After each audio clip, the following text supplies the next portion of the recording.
How's it going, everybody? Welcome back to the Brewers Lab. We're your hosts, Evan and Caleb. And on this very exciting episode today, we're going to be reviewing some of the precons that are coming out for the new Lorwyn Eclipse.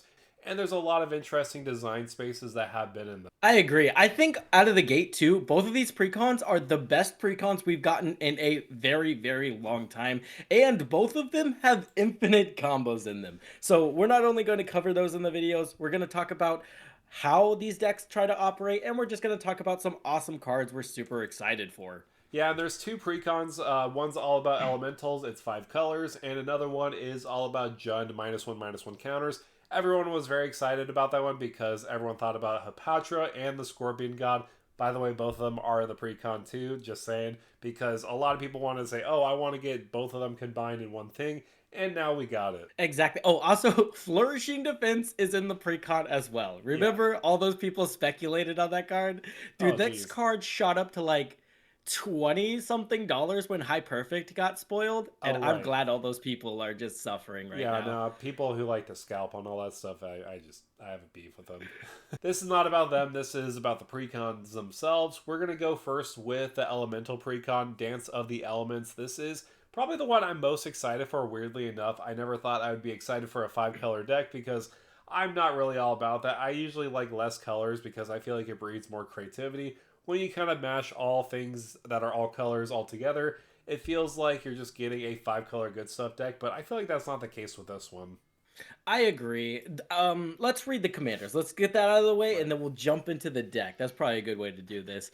Ashling the Limitless is a 3 CMC legendary creature elemental sorcerer, and it says elemental spells you cast from your hand have evoke 4. Additionally, because that's not enough, Right. she says whenever you sacrifice a non-token elemental, create a token that's a copy of it.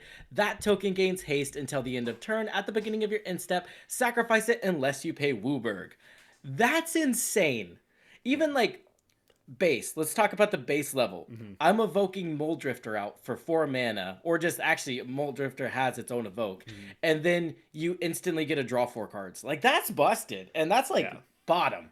And I feel like they could have just stopped at that first ability. Elemental spells you cast from your hand have evoke 4 because it is Hmm. 3 mana. It's not like it's like 4 or 5 or even 6. 3 mana, not even in Wooburg colors, mind you. I mean, the Wooburg activated ability is at the bottom. I guess it's a triggered ability, but that's the reason why it's a 5 color commander. But paying 3 mana on this, I mean, I can't even imagine if Jeweled Lotus was unbanned and having this cast right away and then evoking out stuff right away.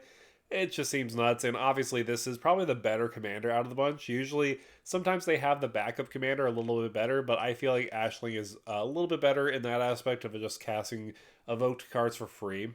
Exactly. And like you said, you're casting them for free because you're able to reduce that Right. cost. Yes, it costs 4 mana, but you instantly put in Temur Battlecrier, you instantly put in Animar, Urza's Incubator. There's a ton of ways to reduce the cost of Right. these spells. So yeah, Devin's right here. Make no mistakes. These elementals are going to be 100% free, and that makes it to where you can do some very, very absurd things that we'll talk about later. But let's Right. let's get the other one out of the way. Mass of Mystery. Or wait, yeah. Massive Mysteries. There we go. Dude, this art, first of all, It's crazy. kind of wild. It's like a horse, but then it's also like, I don't even know. Like, I'm just looking at it. I'm still trying to figure out what it is.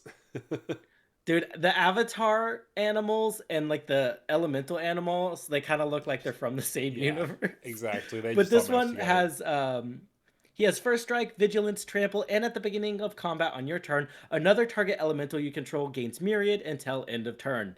So basically just doubling up on all your elemental ETBs, Yeah. but every single turn, actually sorry, not every single turn, every single combat. Oh yeah, every combat. Everyone knows how much we like combats here, and so more combats that means more myriad triggers that are going to go ahead. And every elemental here in here almost basically has a ETB trigger, even like the most minute ones, which is just pretty insane. So yeah, Massive Mysteries is really good, but the fact that it does cost 5 mana makes it a little bit more steep all in Wooburg colors, especially in this type of deck where you don't really have too much mana fixing. That's why I think Ashling is probably better because all you have to pay is 2 and a red. Obviously, you have that downside of paying Wooburg mana at the end to sacrifice them, or I mean to keep them, which is not really a big downside because you already got their value. I agree. I think that's flavor text. A lot of people Yeah, are trying to like pay the Wooburg and stuff. I'm like, let it die. Let it die. yeah, You're just winning. Like I so just to go over one of the combos that I'm super happy with is Green Warden of Muramasa. It's an elemental that's basically like Eternal Witness. It enters the battlefield and then you get to return a permanent card, or sorry, any card from your graveyard to your hand. So if we have Animar in the battlefield with Ashling and Green Warden of Muramasa, you can evoke out Green Warden for free. He dies, the token enters the battlefield, and then returns Green Warden back to your hand, and then you cast Green Warden again, and that will get you an infinite amount of hasty Warden of Muramasas, and then you also have Grave Sifter that does the same Yeah. thing. No, it just kind of repeats itself, and that's what's kind of crazy about Ashling is just like if you get those cost reducers, you're casting all your elementals for free, and the fact that this deck does come with a good amount of reprints makes this a very powerful situation where you could have a Garrick's Uprising, even though it's like 57 cents. All those elementals that you have on the battlefield will just draw you a card each time you put them on the battlefield. That includes tokens too, so obviously ETBs is just what this is all about. Obviously a lot of good reprints like Yarok the Desecrated, doubling up on those too. Exactly. I think you said Cream of the Crop was in the deck too. Yeah, no, I was actually kind of surprised to see that. Usually that's like a Panlaza card that people see. Yeah, dude, that card was a lot more expensive than $5, right? I think I I remember can't I seeing it can't like at remember. 20 or something. Like it was pretty expensive. I think the card I'm most excited about from this precon though is Springleaf Parade. Oh yeah. I'm going to do janky shit with this deck. This is a enchantment that says whenever this enchantment enters, you get to create X 1/1 colorless shapeshifter creature tokens with changeling, and then it says creature tokens you control have the ability to add 1 mana of any mana of colors. Whoa. You tap them to add mana to your mana pool. That's yeah, I don't know why that got so confusing out of nowhere. But No, you're good. anyway, changelings, so all of your creatures that care about tribal ETBs, this is going to be amazing in. So, even like a Kindred Discovery draws you a ton of cards with this. Dude, what do you think about the 9 Nazgul? The Night Nazgul. Hmm. They'd be wraiths, right? Yeah, they would. I think that'd be pretty decent. You're playing like Frodo and you're playing like Smeagol. Oh, This works Smeagol? pretty Oh well. yeah. Yeah, so I think that works pretty well. I like it. What are some other, like, off the top of your head, what do you think? Any other like tribal synergies that like just stand out? I think elves, honestly, because you can pump all the mana into them. Yeah. And elves historically have a ton of triggers that like add mana equal to the number of elves you control, or you know, draw cards equal to the number of creature types you control of Yeah. the creature type. So Well, I think elves abuse this for sure. yeah, I mean, really, honestly, any kind of way of just adding more mana for the amount of creatures you have. There's one that new Kithkin on the backside that taps for green or Oh yeah. white that for any amount of creatures you control. This kind of goes in that deck too. I mean, they'll also tap for mana, so you're just getting a ridiculous amount of mana for at a very reduced rate. And if anything else, you don't have to pay into that X ability. All you have to do is just pay 2, and then all your creature tokens just have add 1 mana of any color. So that is very good. I'm trying to think of other creatures that work very well with this. Oh, there is also that one new. I'm trying to remember the name of it, but it's like the Elf Fairy Commander Oh, that came out of true. this. Marilyn, Marlin, Yeah, because you're something like combining that. both fairies and elves in that deck. All the fairies Oh, you're going to so be it tapping counts for for mana both. too, because you have like the fairy tokens you're making off of what is it called? Bitter Blossom. Bitter Blossom. Yeah, Oh yeah. yeah, no. So yeah, because that commander focuses on green, black, and blue, you have the combination of elves and also fairies. Bitter Blossom is pretty insane in there. Just making basically mana every upkeep is just pretty nice. I mean, I don't know. I mean, those are just some of the ones on top of my head. I like it. Leave in the comment section down below what Kindred deck you're shoving Spring Heart or Springleaf Parade in, because I know it's broken. I just can't prove it yet. If that Right. makes Well, sense. it's basically you could also use it as an infinite mana outlet or like near infinite mana. Like if you have a lot of mana lying around, you could just dump that all in there and then just have more mana on top of that. So yeah, it's pretty insane. I do like obviously the art is pretty cool too. So there's a lot of things going El- for it. Elves are the way. Elves Yeah, I mean are the way. unfortunately elves are the way. Yeah. Oh. Oh, we also promised you an infinite combo. Let me Oh yeah, explain go that ahead. Yeah, before we let's do just it. outright forget about it. My bad. We have Omnath, Locus of Rage, Oh yeah. along with Risen Reef, and then we have Yorick. Yorick is going to double all of your ETB triggers, including Landfall. Omnath generates a 5/5 elemental whenever land enters the battlefield, and then Risen Reef has the cool ability whenever this creature or another elemental you control enters, look at the top card of your library. If it's a land card, you may put it onto the battlefield tapped. If you don't put it onto the battlefield tapped, you put it into your hand. So what's going to happen here? Land enters the battlefield, two Omnath triggers, and then those two Omnath triggers are going to give you, or those two elementals that enter are going to give you 4 Risen Reef triggers. So as long as you get another land onto the battlefield with those 4 Risen Reef triggers, you're going to trigger Omnath again, creating 2 more elementals. And this is kind of a non-deterministic way to draw your entire deck and make a massive board state of elementals. Right. And then you can use oh, what's its name? The Maelstrom Wanderer gives all your creatures haste and win the game that way. Yeah. Or really, I mean, if you just want to do this, you could also just play like a Blasphemous Act. I know since it's in the precon, you could just kill all them and Omnath will trigger, and then you just deal 3 damage to any target per elemental that died. So there is that too. So that's what I like about Omnath Locus of Rage. It could act as a win con. I actually like it with Massive Mysteries because you're making a Myriad trigger with them.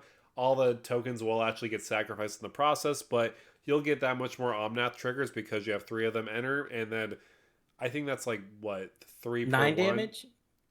Oh, 3 per one. Yeah, oh. 3 per one. I think actually besides the one that is on the battlefield still. So I'm trying to remember the exact. 2 died triggers, so 18 damage. I think so. That would be 18 damage because 3 of them. Yeah, 3. Then yeah. So yeah, it would 3 be triggers. 18. They all 3 die. Oh yeah, that's actually good. I like that. Yeah, no, Omnath, when I was making Ashling as a commander itself, Omnath was probably one of the best cards because all those elementals that get on the battlefield and die immediately, then re-die again, are just going to be 3 damage per trigger with Omnath, which is just pretty insane. Oh right, dude. I'm not gonna lie. Omnath to me is just a dumb landfall commander, and then you're like, "No, we're pinging people." I was like, "Oh No, shit, that's broken." no, it's just scoping everybody. Wait a minute, that is actually really broken. We're figuring that out, or I'm figuring that out in real time right now. But No, it is what it is.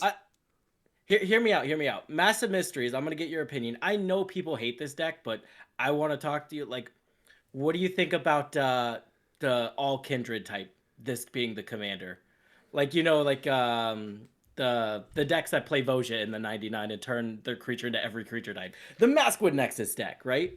Yeah, I mean that seems pretty decent. I've seen some people like I don't know. That does make sense because like it is going to be an elemental that you're going to be targeting, but if it's just any creature type, that actually works pretty well. Making multiple copies, obviously, you want to focus on ETBs. I think that's the biggest theme of this, and getting extra combats. I think that can be pretty good. I've seen others just play Joda because it's just a good stuff 5 color. You just get all the stuff going out, and I just don't like it. But I like that idea because it's not as powerful. But maybe I'm going to be proven wrong in a couple of months. This is going to be the new like Joda. Who knows? Nah, dude. What do you think of Master Multiplied too? Master Multiplied with this guy. You keep all the myriad tokens. Yeah, you keep all the myriad tokens, and I think Master Multiplied, even though it is just a a human Time Lord, like it's going to be really good in this deck as an upgrade too. I think so. I don't like it for Ashling, but I love it for Massive Mysteries. Are you just wanting to keep the death triggers going with Ashling, or is that what?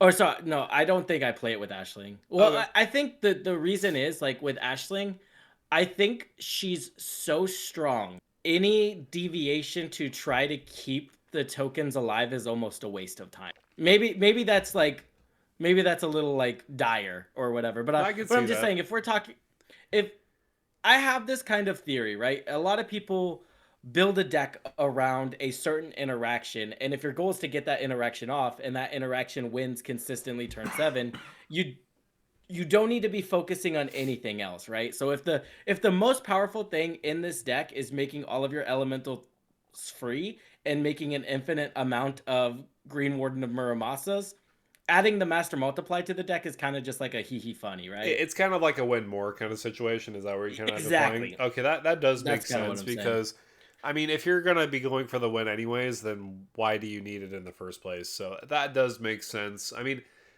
Yeah, I mean, there's also some other non-elemental creatures in here. I mean, fitting it in here for the Massive Mysteries kind of makes sense. There's like Selvala, Heart of the Mhm. Wilds, Fey Burrow Elder, which I'm kind of surprised is in here, but it does make sense for the deck, adding for a lot of good mana for the 5 color strategy. What I am kind of surprised that I didn't see in this deck is all 5 of the Cavaliers. There's only Cavalier of Thorns.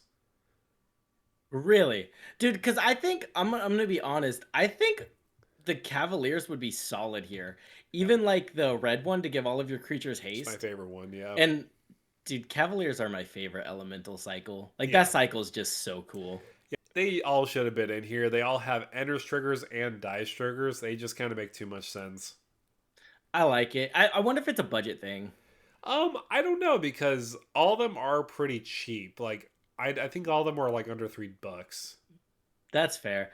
I do want to focus on the fact that we're talking about these elementals and stuff. This is why we like Ashling as the commander, Yeah. because if you look at the Cavaliers, dude, they all have 3 pips, Yeah.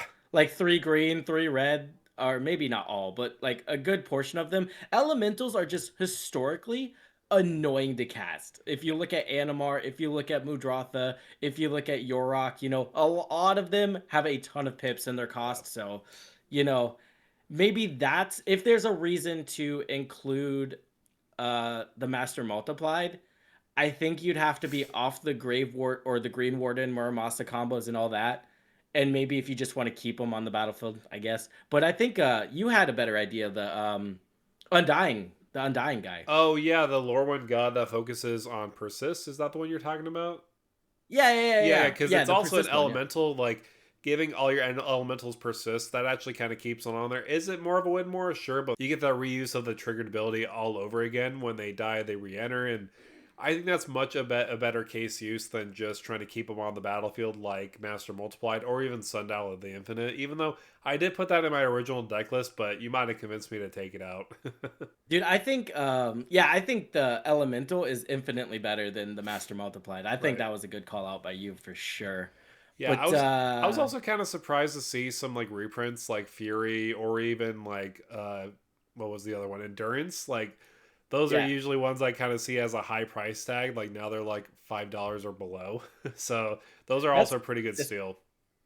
yeah, they were begging for a reprint. I think Fury even dropped before that then. They got banned. Oh right, yeah, it did get banned, but it does have some pretty cool art. I think it's like a double-headed duck, Yeah, I'm not exactly sure. and then other one's the I turtle. oh, I don't know. I did want to give one other card a shout out. If you're going for the spiky comboing goodness, Chakram Retriever says whenever you cast a Oh yeah. spell, untap target creature. So with all of your Selvalas and all of your Bloom Tinders, your Fairburrow Elders, as long as you can have a creature on the battlefield that taps for 4 mana, it does the same thing Animar does. It kind of makes all of your elementals free, or at least you're able to generate enough mana to make them free, kind of in a way. So Chakram Retriever super powerful. I even put Helga in the deck. And for people looking, we should have upgrade guides for the precons in the description. Yeah, at least by now, or if not by soon. I mean, I'm catching up. I was on vacation last week, so I'm really trying to catch up on videos right now. But I should have the precon upgrades right now, so we both have them. Yeah, 100%. Also, Greater Good. Got to call out Greater Good. Oh yeah, Greater Good's just a staple in my decks usually. Yeah, so good. Especially because Evoke, you can respond to it. Right. So they're going to die anyway. I might as well draw a couple cards off of it, right? So No, yeah, exactly. definitely. And I think that's what's very powerful about the elemental deck. The only thing really lacking on it, if I had to say anything, was the land base, but that's what you kind of get with precons. If it were the case, I would rather just fix the land base a little bit. But I think Ashley kind of fixed that a little bit because obviously your elemental spells will just be evoking for 4 colorless. So, I mean, if you have her as the commander, you're not going to have to worry about mana fixing too much, but it's something that I just had to point out. Yeah, I have seen a lot of the comments on the mana base. You're kind of time walking yourself with the tap lands, but Yeah. it is a 5 color has always maybe I'll build a 5 color land base, help with the template I mean, maybe. honestly, you just need a mono red land base with Ashling and then just hope she doesn't Yeah, die. hey, well, you're not casting anything, Just right? Blood Moon and then you're good. Blood Moon and send it. Yeah. That's kind of crazy. Let me get your hot take. CEDH viable. I'm not sure. I mean, it is pretty cheap at 3 mana. Having all those ETBs can be pretty good.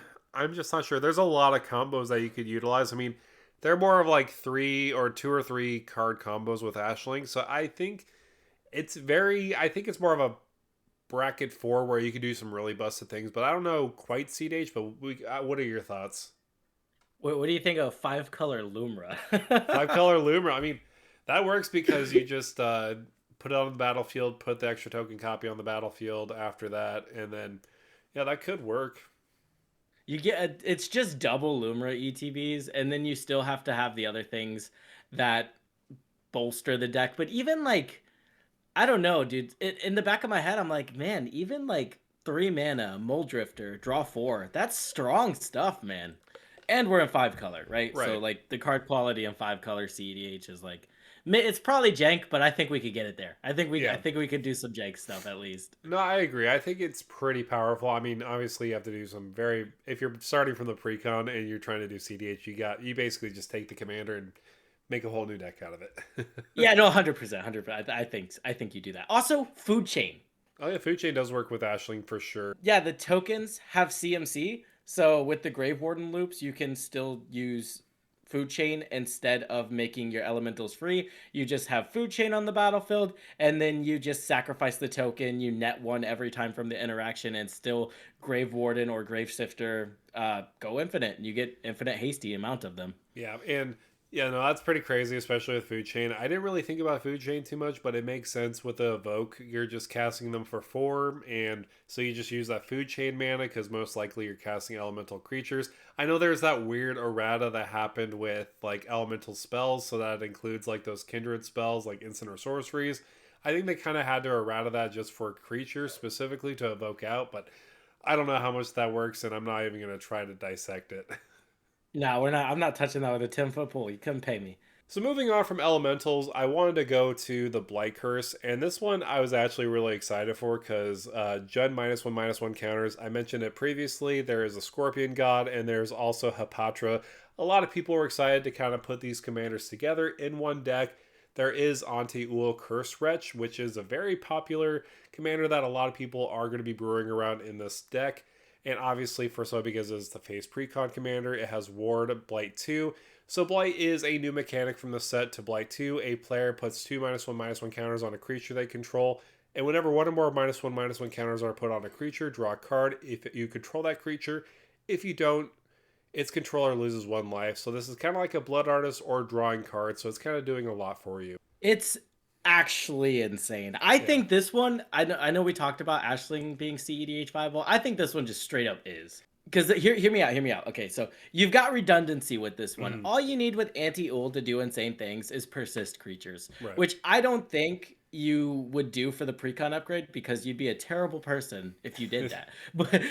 But persist is an effect that when a creature dies, it comes back with a negative counter. So historically, people use murderous redcap.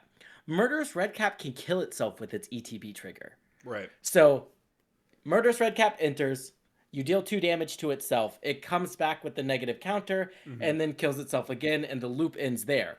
Right. Unless you have an effect like Grumgully on the battlefield that has Right. creatures enter with a +1/+1 counter. So then the persist trigger or the negative counter trigger or counter gets negated by the +1 counter, and you can infinitely loop Murderous Redcap to draw your entire Mhm. library.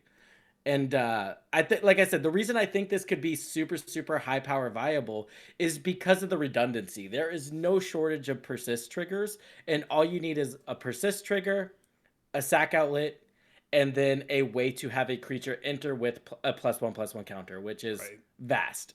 It even goes crazy. Like Blowfight Infestation is actually in the precon.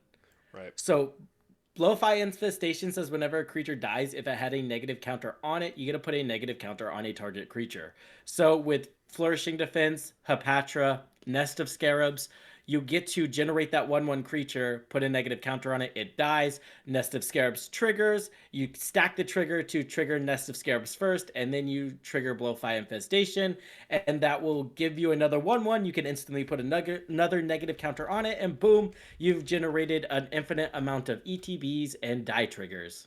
Right, no, exactly. And I'm actually just looking up Nest of Scarabs right now. It looks like it's at $6 because I guess it's not in the precon. I looked at this Mm-mm. precon today, but Yeah, that one's definitely going to shoot up. There's a lot of other cards that shot up. I was going to make the Precon upgrade.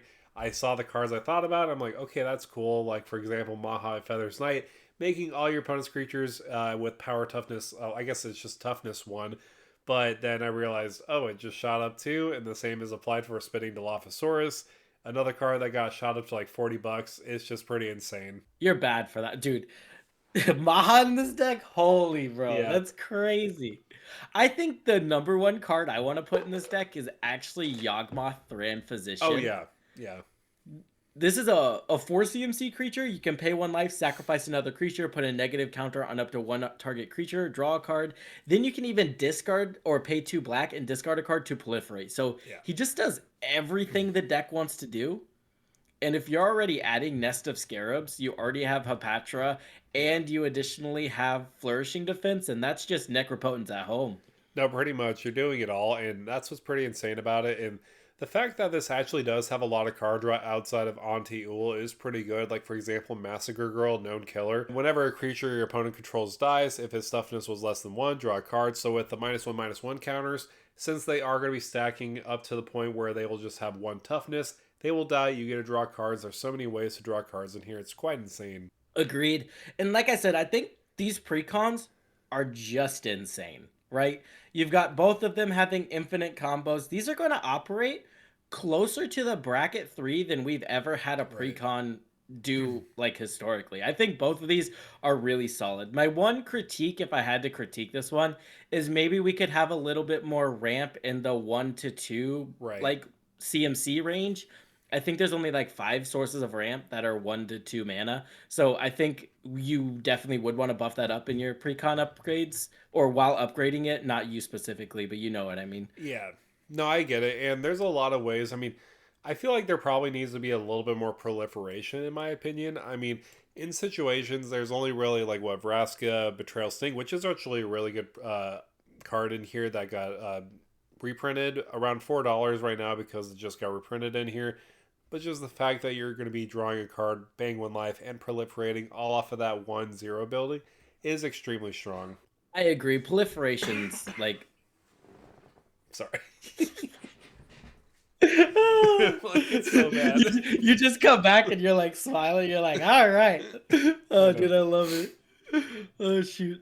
No, I agree. Proliferation is going to be super, super strong in this deck because not only do you trigger anti-ul, so you're getting card advantage, you're also draining your opponents. So in a scenario where all of your opponents have negative counters on their board state, you can kind of drain somebody Yeah. equal to their board state just by proliferating, which can be really good, especially with those go wide strategies.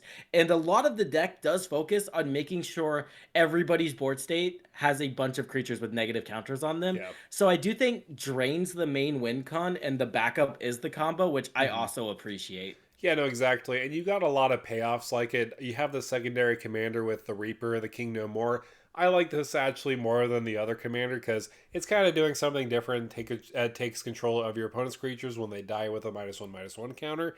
I mean, it only happens once each turn, which is kind of a downside, but I like it because even though it's technically 3 mana paying green, black, and red, it actually is 6 mana in the CMC. So I like that in that aspect where you can do a lot of busted things like Birthing Pod or like Eldritch Evolution. Dude, that's really funny because, like, dude, Eldritch Evolution just to grab like an 8 CMC creature, that is kind of messed up. Yeah. What we grabbing? What we grabbing? I was thinking like Hoarding Broodlord if you're playing a high powered deck, but Oh yeah, that's messed up. Yeah, I mean you just that's win the super game fair. from there. But I mean just for 3 mana. Yeah, I like it. Just Horde the Broodlord, win the game. Always good. Pretty simple. I do also want to point out whoever made this precon, they're fucked up, all right? They put Tree of Perdition they put Tree of Perdition in the deck. And at first it's like, okay, we've got a 0-13. What are we trying to do here? But what I think they're trying to do is they're trying to put all the negative counters on Tree of Perdition, get someone down to 1 life by swapping their toughness with their life total. Because Tree of Perdition, you tap it, you swap the opponent's life total with Tree of Perdition's toughness. So you get the toughness to 1, you swap it, and then you just drain them with anti-ul. I was like, that's kind of messed up. It is pretty It's not messed okay. up. Yeah, no, I never noticed that until you pointed it out. Like I was like, that's a weird card in here. Like, what is that for? And I still didn't understand it until you pointed it out. I'm like, Oh, that's a lot more mean than I realized. I'm not gonna lie. At first glance, I was like, okay, we could like put negative counters on it, I guess. But then I Yeah. was like, oh wait a minute, I see what they're trying to do. But That's not okay. yeah, but I will say something I like about this deck is it actually has a lot of great removal. I never thought I'd see Assassin's Trophy in a precon. There's also like Terminate. There's also Putrefy, which is not the best, but still in a precon is pretty decent.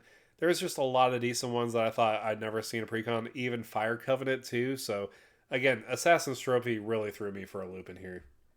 Yeah. No, dude, it's got a lot of great interaction. I agree with you, man. And it's what is the word? It's refreshing to see like just precons put together with care. And I think that's what these are. So I'm just excited to, see that. Right. And I think both of us could kind of agree on this one, but our favorite card in here is actually Puka's Covenant. I think you Mhm. mentioned this one too. I don't know if you mentioned it beforehand, but Yeah, no, no, no. Yeah, no, we haven't mentioned it yet, okay. but I agree. This is my favorite Yeah, card no, in the I think deck. it is really good too. So like, yeah, Puka's Covenant is actually really powerful. We both like this one a lot. Whenever a creature you control with a counter on it dies, note that it's not a -1/-1 counter. It's any kind of counter, so it can kind of go in your 1/1 counters decks. Whenever a creature you control with a counter on it dies, you may return up to one target permanent card with mana value less than or equal to the number of counters on that creature from your graveyard to your hand. Do this only once each turn. So I like this a lot because it really specifies counters. It's not specifying on mana value. So if you had like a token that had like 5 counters on it, well, hey, you get to return something else that has like 5 CMC, which is very good. I agree. This can go in your counter strategies. It can go in your sacrifice strategies that wants to get big creatures, then you sacrifice them for value with greater good, a card that no one really talks about much. Especially on But here. yeah, dude, I think this is really good with cards that play the Ozolith as well. Your modular decks that just have a way to transfer all the counters whenever a creature dies. And modular decks are kind of reanimating by nature too. Right. So I think if you have a modular deck, putting this in there could really boost it up, especially, you know, with all of these. I don't know where I was going with that. I think it just boosts them up. I Right. did I Yeah. did want to I did find another combo that I think is really, really funny, and I want to Okay. talk about Yeah, it. let's hear it. It's Everlasting Torment, an enchantment that says players can't gain life and damage can't be prevented. All damage is dealt as though its source had wither. What's important is it says as though its source. So this works for any kind of damage. So I instantly thought of All Will Be One. All Will Be Oh, One says whenever you put a counter on a creature or anything really, you get to deal damage to an opponent's creatures or an opponent's face. So now that that's wither damage, you get to deal wither damage to an opponent's creature, and that will trigger All Will Be One again. So you yeah. essentially just wipe the entire board with Everlasting Torment and All Will Be One. Yeah, And I think what's All Will yeah. Be One would just be good in the deck anyway. I was actually kind of surprised to see Chamil the Inner Sun in here. I don't know about you. Like, Chamil the Inner Sun was a card that doesn't really necessarily synergize with the deck, but again, it's just good to have a card that makes your spells not be countered, and along that, making you have that ability of Discover 5 2. I'm surprised it's in here, but at the same time, hey, it's a welcome reprint. Yeah, that's so I just saw it and I was like, maybe value. This got to be someone's pet card. It's got to be someone's Yeah, pet card. That has to be what it is. And maybe they were going under the impression like, okay, I'm in Jund. I won't be able to operate on the stack. I want to play this at a higher power level. I'm just going to make it to where they can't counter the stuff I'm doing. But I feel like a lot of the stuff you're trying to do, the interaction is done by removing like the creature pieces. right, It's not really done by countering the spell. So I don't know. I can't really speak to that. It's got to be a pet card though. I right. agree. I do kind of like squint at it a little bit. Like I don't know. So I also want to get your opinion on this card, and obviously it's probably more for a counters deck, but even Tide's Shadow. So obviously you're going to be losing life. It kind of reminds me of a less powerful ad nauseum. I'm not saying it's ad nauseum itself, but the fact that you're removing any number of counters among permanents that includes your opponent's permanents and your own permanents, it makes me think that you're going to be drawing an insane amount of cards for just 5 mana. Obviously, it's So situational. I agree. I agree. So I think you play. Man, I don't know. So it's 5 mana. My gut reaction is to say it's not good, Okay. and and that's just my gut reaction. I could be super wrong on this, but I think in a +1/+1 counter strategy, I want my counters on my creatures, right? Right. And I think in a negative counter strategy, I also kind of want my counters to stay. Maybe it's good in this deck specifically because maybe you want to save your creature from dying Right. and you've put a bunch of negative counters on it to draw a ton of cards off anti-Ul, but you also lose life. Like, Yeah. so in a scenario where you're drawing 20 cards off of it, you're also losing 20 life. So, Yeah. man, I'm just like, It's kind of maybe scaling though I because you remove any number of counters. You don't have to remove 20. You could just remove like 4 or 5 and lose 5 life. Also, the fact that you're removing counters off your opponent's permanents too make me like this a little bit better. There's some situations you're playing against the counters commander, and then you're like, sweet, I'm gonna play this, and then also play like Shieldred, the Apocalypse, and then draw that many cards, and then gain that much life. I don't know. Again, I'm trying to like gauge this and see how good it is. Right now, pre-sale it's like $4, and it's something that I saw that I'm like, the ceiling has got to be high. But again, you're losing a ton of life if you remove a ton of counters. you know where this goes actually? B-Tor. Oh yeah, that works because you're gaining then losing. Yeah, Yeah, and you get the counters because he always puts counters on your creatures. So maybe okay, maybe I'm sold on like a Beator deck. Maybe he wants this, yeah, but if I'm being honest, I don't know if I slot it in my Beator yeah. deck right now. You know what No, I mean? it's one of those I'm like I had to get your opinion on because I'm kind of half in, half out. I'm like, I think it's close. I yeah, think for 4 CMC I play it, for 5 I don't. yeah, because it has a high ceiling of drawing a ton of cards, but obviously you're losing a lot of life. Yeah, maybe Beator wants this. Maybe Right. Beator wants this. Maybe, But yeah. yeah, I don't. What what about a Barrent Return? This one might be closer. You get to put 1 or 2 or 3 target creature cards from graveyards onto the battlefield under your control. Each of them enters with an additional negative counter on it. For Six 6 mana, CMC, return 3 creatures. yeah, it's any creature, your opponent's creatures too. That is really nice. 6 mana is a little steep on that because isn't Breach the Multiverse? Oh wait, no, it's like 8 mana, right, or 7 mana? Yeah, Breach is 8 mana. Yeah, then you get 4 total creatures. I mean, you could whiff, and also the fact that you can return any number of target creatures. If you just want to return all creatures from your own side, you could. So I think the flexibility is there. Yeah, Breach 7 man. Yeah, dude, I like it. I like it. I think in the same deck that plays Breach probably plays this. Right. And I like the flexibility, but also I think you're also right. It's like, do I just play Breach instead? Yeah, And how or many high yeah. CMC effects do you need of that? Yeah, there's also Hmm. that one from like Afterlife of the Loam where it has the ability to like dredge, not dredge. Oh yeah, true. It has that like Oh, what delve, delve, delve. delve. Yeah, it has the ability of delve to then just cost basically 3 mana to return 4 creature cards from your graveyard to the battlefield.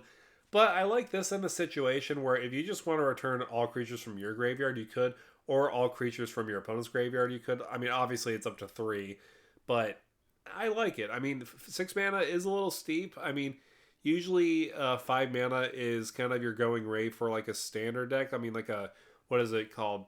Putrefy is like 4 mana to return a target creature. I mean, obviously that's not great, but in standard it's good. Right, right. That's fair. I feel like, dude, I'm so spoiled because I think about reanimate. I think about animate dead. Right. I think about 2 mana equals a creature. But if I'm saying 2 mana equals a creature, I'm saying that this card's decent because it gets 3. True. Yeah, no, you do bring a good point because it's basically 2 per. Yeah, no, it's 6 mana, then 3 creatures. Yeah, the math checks out. All right, hey, maybe I think the right deck wants it, but I think you need to care about the creatures in your graveyard for sure. There's also another card I'm like, people are kind of liking a lot, Sinister Gnarlback. I'm not a big fan of this because it's basically a Phyrexian arena, but you're blighting itself. I don't know. It doesn't seem that good. Yeah, I'm gonna make people mad. Phyrexian Arena is not good, guys. I I don't don't. know. I don't know who needs to hear that. I don't know. It's not good.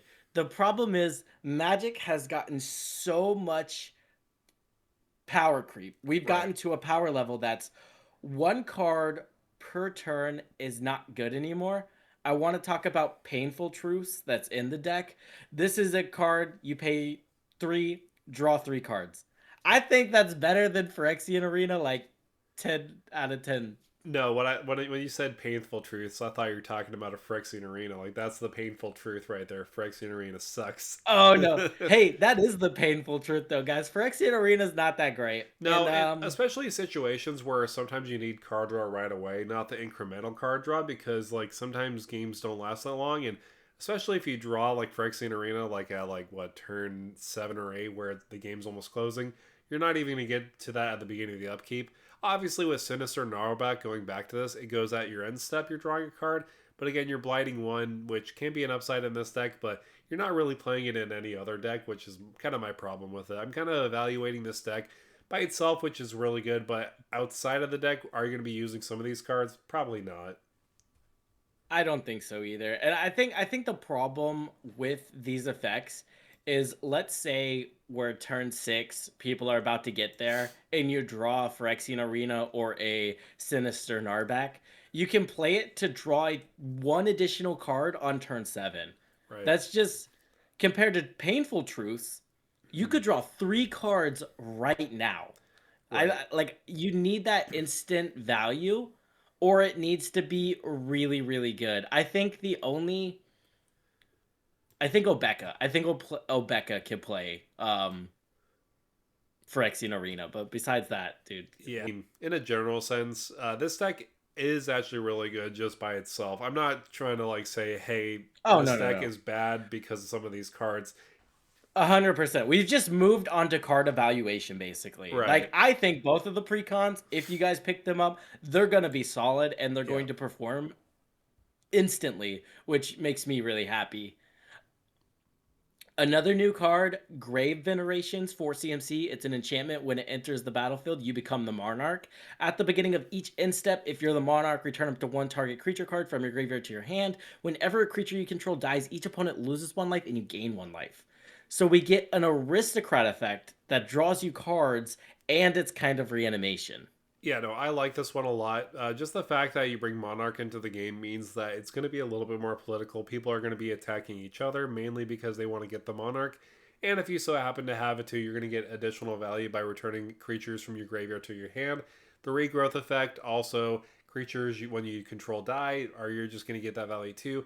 This one is very good. I mean, 4 mana probably is a little too steep because usually you'll get a Blood Artist effect for that price for 2 mana, but again, you're getting a lot more than just the Blood Artist. Yeah, but if you're a psychopath and you decide to put Maha in your deck and they don't have any creatures, like then it becomes a scenario where, okay, I'm always the Monarch and I always get the reanimation Yeah. and I have a Blood Artist. So I think I like it because the decks that want to play it are the decks that try to get rid of everybody's board state. Like, I'm playing this in Toxtro, right? Yeah, no, exactly. And Toxrill, I mean, I don't even want to talk about that card. That's Yeah, disgusting. hey, you brought Maha into it, and I thought I Toxtro, mean, so it's like I'm happy with calling it Gary the Snail, so I'll just call it Gary the Snail. Gary the Snail. Okay, what we could speak its name as long as its universe is beyond. I know. I'm just saying. Yeah, it's just funny. I'm just messing with you. That's Yeah, funny, bro. but I actually didn't realize this was another card that was like quite expensive. Necroskitter does for one in double black. It has Wither, and whenever a creature an opponent controls with a -1/-1 counter on it dies, you may return a target card from your graveyard to your battlefield. And obviously, that target card is the card that died. So obviously, it's like what's it called, Turgrid, but focuses on -1/-1 count. I just think it's one of the most fun things you can do with a -1 counter strategy. So it probably just goes in every single -1 counter deck. Yeah. M- Maybe out there was a combo or something with it. I don't know it. Yeah, and I'm trying to remember because like there was a Necroskitter combo, like it happened around like All Will Be One or like March on the Machine. I'm trying to remember exactly. So that's mainly the stuff we wanted to talk about Blight Curse. There's a lot of good stuff in there. Also with the elementals, it's a very good deck overall. I like a lot of the synergies that these have with each other within their own perspective decks, and there's a lot of good staples within them too. I agree, man. In the past, you could look at these precon decks and it kind of just looks like a bunch of random cards shoved in there, and there's some synergy here, some synergy Right. there. Whoever built these precons, we need to think about making them build all the precons, because Right. I've never been more convinced that it's just not the same people. Hmm. It can't be. But I did also find a card from the Elemental Precon that we should probably mention. Okay. Abundant Countryside Oh yeah. is a rainbow land. It can either tap for generic or it can tap for 1 mana of any color, and you can spend this mana only to cast creature spells. Then it has an activated ability for 6. You can tap it to create a 1/1 colorless shapeshifter creature token with Changeling. You know, that's this one's hot. Like it kind of goes in really any decks. Would you play this in like Magna CDH? Would that be a little too much because you're making a dwarf? I know it's super expensive at 6 mana, but if you need the mana, if you need an extra dwarf on the battlefield, I don't know. I don't know. I think you play it just because it's a rainbow land before the Yeah. creature, but like maybe if the creature just has a little bit of added ability, I think you probably play this in Seedborn Muse decks, maybe just because Seedborn Muse decks usually play a decent amount of creatures, and then maybe if it's like an Elf Seedborn Muse deck, you can make more elves. Yep. I mean, play Seedborn Muse, Abundant Countryside, and also Springleaf Parade. Parade. You play all I those like together. it. I think Abundant Countryside is going to be a staple for a lot of specific Kindred decks for sure. Just the fact that you're just casting 1 mana of any color to cast a creature spell. You're not specifically focusing on one creature. It's not pigeonholed to that. It's focusing on just any creature spell, just being 1 mana of any color. That is quite powerful. And obviously, the side of just making a 1/1 shapeshifter is okay. And if there's one thing Magic players have proven, it's that they will spend a total of $20 to make their deck 1% better. Right. Oh yeah, it is almost about $20. Jeez. I mean, Dude, it's crazy, it bro. is pre release prices, so I'm assuming it's going That's to go fair. down. But like again, a lot of these cards I look at, I'm like, geez, why are these up so much? But then they just reprint them all the time. Like Chameleon Inner Sun was like a $20-$30 card, but now it just went down to I mean $12. I mean, still that's pretty high for that kind of effect. Yeah, I just hope it's not a casual dockside, like instantly hits $70 or something crazy just Oh because geez. everybody wants to put it in their elf deck. Oh, including that one goblin that makes everything uncounterable. We don't need to go down that rabbit hole, but obviously everyone's talking about that one. Yeah, we'll talk about Lorwyn spoilers next week. For this week, we've got precons for you Yeah. guys. But to answer the question, should you buy these precons? Yeah, I think these are the ones. If you guys just buy like one set this year, buy into this one, you won't be disappointed. Yeah. And they kind of play into their niches pretty well. Elementals and -1/-1 counters. Obviously, you're kind of pigeonholed into that. And if you're not a big fan of that, then, I mean, you could skip on it. But if you really like elementals, if you really like -1/-1 counters, this is definitely for you. And obviously, the thing I like about most about this is the fact that they are Magic the Gathering sets. I know everyone's talking about Universes Beyond, but the fact that these kind of really feel like Magic the Gathering, playing through them, looking at the deck list, and it just kind of puts a smile on my face. I agree. If anything, this has just cemented the fact that I'm like, man, we just need more in-universe sets because this stuff looks really, really cool. Exactly. And yeah, It, definitely need more. dude, the art's insane. The Yeah. art's insane. That's all I gotta say. It's like awesome. Oh, all I'm the in love. Yeah. elemental art is just crazy. Mashing up like 50 creatures all in one. Like, you thought Avatar was crazy. This was even worse. I mean, or I should say Yeah. better. Yeah, dude, I don't even want to like speculate on what some of these creatures are. It's kind of crazy. Like I'm just looking at a dolphin, eagle, fairy, or dragonfly thing. It's Yeah, no, crazy. it's absolutely insane. Absolutely love it. Let us know down below in the comments, what is your favorite precon? Which one are you buying for yourself? Also, what are your favorite cards? I know we're asking a lot of questions, but hey, this is what we got to do at the end of the video so that you kind of paid attention. And Thank so, you guys. yeah, We'll see see you ya. in the next one. Yeah, just